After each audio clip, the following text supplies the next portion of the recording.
Welcome to Myra media. నేను మీ చందు మీకోసం మరొక ఇంట్రెస్టింగ్ ఐపీఎల్ అప్డేట్తో మీ ముందుకు వచ్చేసాను. సో ఐపీఎల్ స్టార్ట్ అయింది కాబట్టి ఈ బాడీకి తెలుసండి 3 మ్యాచ్లు జరిగినాయి. చెన్నై వర్సెస్ బెంగళూరు, అలానే ఢిల్లీ వర్సెస్ ముంబై, కోల్కతా వర్సెస్ హైదరాబాద్. మరి ఈ 3 మ్యాచ్లో కూడా చెన్నై, ఢిల్లీ, కోల్కతా ఘన విజయాలు సాధించాయి. ఈరోజు 4వ మ్యాచ్ జరగబోతుంది. అది ఎవరెవరికి? పంజాబ్ వర్సెస్ రాజస్థాన్ సొంత గడ్డపైనే పంజాబ్ని ఎదుర్కోబోతుంది 4వ మ్యాచ్లో. మరి ఈ 4వ మ్యాచ్లో ఎవరు గెలుస్తారు, ఎవరికి ఎక్కువ అవకాశాలు ఉన్నాయి అని చెప్పి మనం ఒకసారి మాట్లాడుకుంటే కనుక ఇక కింగ్స్ 11 పంజాబ్కి మన స్పిన్నర్ రవిచంద్రన్ గారు కెప్టెన్గా వ్యవహరిస్తున్నారు. దీంట్లో Chris Gayle, KL Rahul, David Miller లాంటి మంచి పటిష్టమైన బ్యాట్స్మెన్స్ ఉన్నారు. ఇక వాళ్ళ గురించి మనం ప్రత్యేకంగా చెప్పక్కర్లేదు. క్రిస్ గేల్ గారి రికార్డులు, ఐపీఎల్లో ఆయనకు నెలకొన్న రికార్డులు కూడా చూస్తే మనకు అదే అనిపించవచ్చు.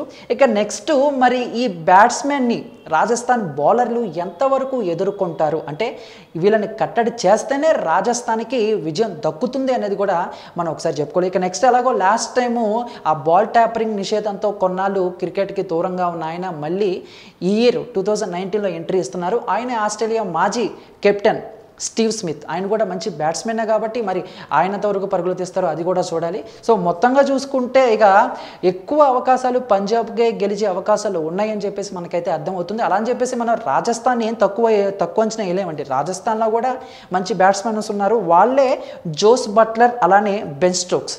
మళ్ళీ వీళ్ళను కూడా కట్టడి చేస్తే మరి కింగ్స్ 11 పంజాబ్కి విజయ అవకాశాలు కూడా ఉన్నాయని చెప్పుకోవాలి. మొత్తంగా చూసుకుంటే రాజస్థాన్ వర్సెస్ పంజాబ్ ఈ టీం 4వ మ్యాచ్లో గట్టిగా తలబడిపోతుంది. ఇక ఎలాగో లాస్ట్ టైము అజింక్య రహానే గారు కూడా రాజస్థాన్కి కెప్టెన్సీ వహిస్తున్నారు కాబట్టి ఇక్కడ కేఎల్ రాహుల్ గారి గురించి చెప్పుకోవాలి.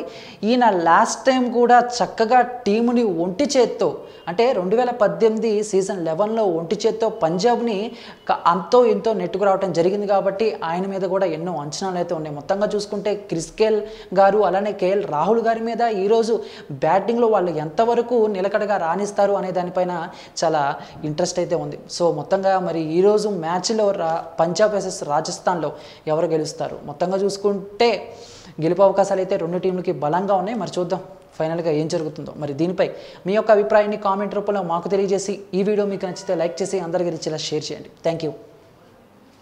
Please do subscribe Myra Media. Please subscribe Myra Media. Subscribe to Myra Media. Please like, share and subscribe to Myra Media for lot of film news, gossips and hot news. Please like, share and subscribe to Myra Media. For more interesting updates, please subscribe to Myra Media YouTube channel. For more updates, please subscribe to Myra Media. So like, share and subscribe to Myra Media.